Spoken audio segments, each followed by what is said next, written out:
வணக்கம். வாங்க இன்றைக்கி வீடியோவில் என்ன பார்க்க போகிறோன்னா, மதுரையில் ஃபேமஸான ஒரு தண்ணி சட்னி தாங்க.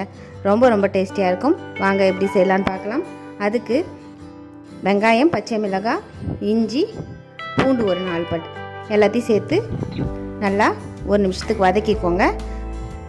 கண்ணாடி பதம் வரட்டும். இப்போ ஆற வச்சுட்டு மிக்ஸி ஜாரில் மாற்றிட்டு கூட 1/4 கப் அளவுக்கு பொட்டுக்கடலை சேர்த்து உப்பையும் சேர்த்து நல்லா மழை தண்ணி விட்டு அரைச்சி எடுத்துக்கோங்க. இதுக்கு தாளிப்பு கொடுத்துக்கலாம். இது தாளிப்பு பார்த்திங்கன்னா எண்ணெய் விட்டுக்கோங்க. எண்ணெய் நல்லா காயட்டும். கடுகு, உளுத்தம்பருப்பு சேர்த்துக்கோங்க. காஞ்ச மிளகாய் 2 சேர்த்துக்கோங்க. பெருங்காயம் சேர்த்துக்கோங்க. சின்ன வெங்காயத்தை கட் பண்ணி குட்டி குட்டியாக அதையும் சேர்த்து நல்லா ஒரு நிமிஷம் வதக்கிடுங்க. பெருங்காயத்தூளும் சேர்த்துக்கோங்க. சேர்த்துட்டு நம்ம அடுப்பை ஆஃப் பண்ணிவிடுங்க. ஆஃப் பண்ணிவிட்டு இந்த அரைச்சி சட்னியை வாணலில் விட்டுக்கணும். வாணலில் விட்டு கொதிக்கலாம் கூடக்கூடாது. அடுப்பை ஆஃப் பண்ணிட்டு தேவையான அளவு தண்ணி விட்டு கிளறி